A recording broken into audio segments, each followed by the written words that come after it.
Strayed Lights is a game about fighting your own inner demons and insecurities and helping others fight theirs. Throughout the game, you encounter various characters with their own flaws and problems and help them surpass them. The first boss of the game is a coward, always afraid of everything and everyone, and he adopts an aggressive form with lots of spikes and claws when threatened.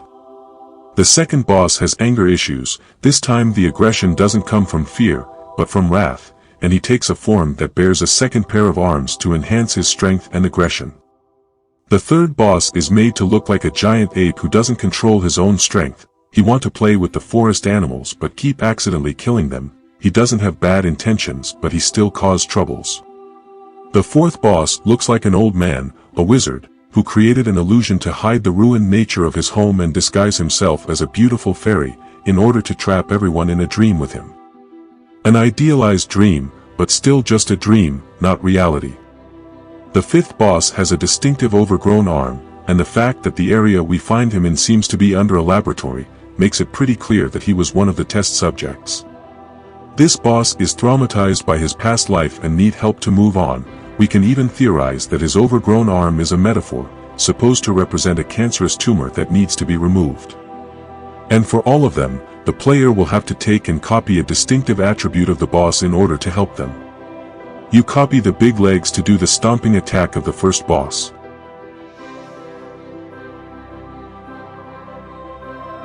You grow an extra pair of arms just like the second boss who have 4 arms. You copy the thick monkey arms of the third boss. You grow a pair of wings just like the fourth boss. And you copy the oversized arms of the fifth boss. And it's not just for cool gameplay choreography, I do think there is a point to it. You copy those distinctive features to show these people that you can understand their pain, their problems.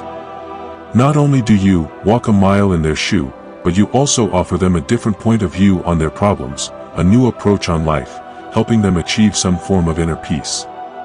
The first boss loses his aggressive nature when he learned to be brave and overcome his fear, something made especially strong when you realize his design make him look like a rodent, some kind of mix of a rat and a hedgehog, because in nature, rodents are often prey, so his fear is understandable.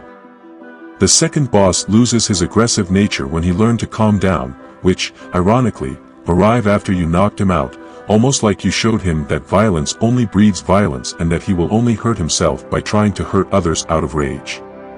The third boss was never really aggressive to begin with, but his absurd size and power made him dangerous nonetheless, dangerous to you and the animals of the forest he lived in. He was only trying to play with you, but he was still hurting you at the end of the day. And you help him see that by mimicking his appearance and hurting him in return, not out of some petty revenge, but to make him understand that his strength combined with his reckless attitude caused nothing but trouble around him, which is why you also teach him to be gentle, calm and delicate. Only then does his power cease to be a problem. The fourth boss is an old man living in a ruined, desolated kingdom, who uses illusions to make everyone around him, including himself, go to sleep and live in an idealized and fantasized version of the real world, an illusion that hide the true decrepit nature of the area, and you help him by basically forcing him to wake up.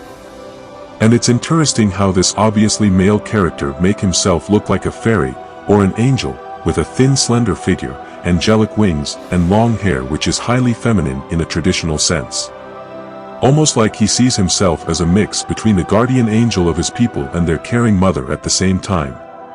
By copying his wings, you show him the absurdity of the fantasy he's living in, and just like that, you put an end to the dream. And the fifth boss appears to be the traumatized escaped test subject from a laboratory, represented by an overgrown arm that seems to act like some sort of parasite, occasionally taking control of the body. This boss lived through a painful experience that scarred him for life, and you have to show him that wounds heal over time. Despite the fact that this game takes place in a high fantasy setting without a single human, the characters that are presented to us are surprisingly relatable. A terrified animal, a young man with anger issues, a mentally challenged kid, a delusional old man stuck in the past, and a traumatized victim. And the reason why they were all alone in their own separate level is also made on purpose, because isolating yourself is easy but asking for help is hard. There's a reason why I avoided talking about the player character and the final boss so far. First of all, because they're actually one and the same character, but also because of what they represent. At first glance, it doesn't seem like these characters suffer from any major trauma, or flaw, or any kind of problem.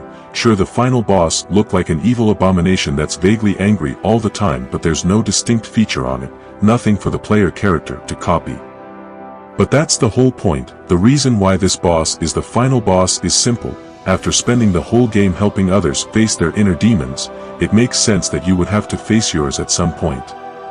It also makes sense then that this boss is stronger and harder than any other boss in the game, because helping others is easier than helping yourself. Which is also why this boss doesn't seem to have any image, any identity, or personality of his own. He is made this way so the player can project their own insecurities, their own inner demons on this boss and defeat them by defeating him.